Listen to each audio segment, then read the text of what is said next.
शिवाय। ओम नमः शिवाय। ओम नमः शिवाय। श्री शिव महापुराण महात्म अध्याय 4। चांचुला को शिव पद की प्राप्ति। ब्राह्मण बोला, मुझे यह प्रसन्नता है कि तुझे समय पर ज्ञान हो गया। यह सब सदाशिव की कृपा है। अब तू भयभीत ना हो। शिव जी की कृपा से तेरे सब पाप नष्ट हो जाएंगे। शिव कथा के श्रवण से तुम्हारी ऐसी सुबुद्धि हुई जो विषयों से वैराग्य हुआ है। पश्चाताप संयुक्त तुम्हारी मति शुद्ध हो गई है।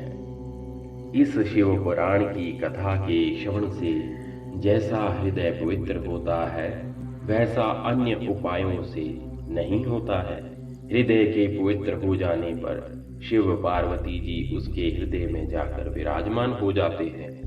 तब वह शुद्ध आत्मा शिव के परम पद को पाता है।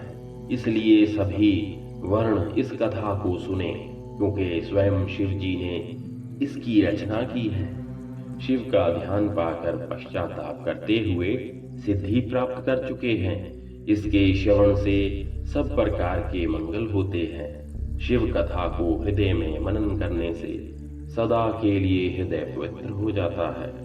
शिव भक्ति से विमुख माया मुख में पड़े हुए मनुष्य को बिना पच का पशु ही जानना चाहिए। तू भी परम पवित्र कथा को सुनकर विषयों से मन को हटा ले। शंकर भगवान की कथा के श्रवण से तेरा हृदय पवित्र हो जाएगा।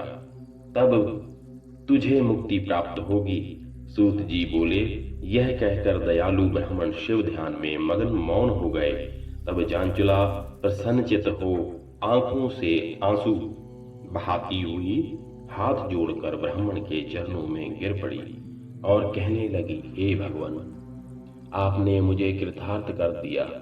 फिर चरणों में से उठकर परम शांति से गदगद हो ब्राह्मण से वैराग्य युक्त वचन बोली, हे शिव भक्त, आप धन्य हैं, परोपकार परायण हैं, श्रेष्ठ जनों में वर्णनीय हैं। हे साधु, मैं नरक रूपी समुद्र में गिर रही हूँ, मेरा उद्धार करो। शिव पुराण की कथा अर्थयुक्त सुनकर मैं विषय से विरक्त हो गई हूँ। अब मुझे इस पुराण के सुनने की बड़ी इच्छा है। सूत जी बोले, शिव पुराण सुनने की इच्छा से वह ब्राह्मणी वहीं द्विजवर की सेवा में रहने लगी। वह उनकी कृपा पाकर हाथ जोड़े सदैव उपस्थित रहती थी। उसकी रुचि देखकर पंडित जी उसे शिव पुराण की कथा सुनाने लगे। इस प्रकार उस महाक्षेत्र में श्रेष्ठ ब्राह्मण से शिव पुराण की उत्तम कथा उसने सुनी। भक्ति ज्ञान वैराग्य वर्धिनी एवं मुक्तिदायिनी कथा को सुनकर वह कृतार्थ हो गई। शिव की कृपा से शिव रूप का ध्यान उसने प्राप्त कर लिया। वह नित्य प्रति तीर्थ जल में स्नान करती, जटा तथा बलकल धारण कर लिए थे, सारे अंगों पर भस्म रमाए रहती थी, रुद्राक्ष पहनी थी।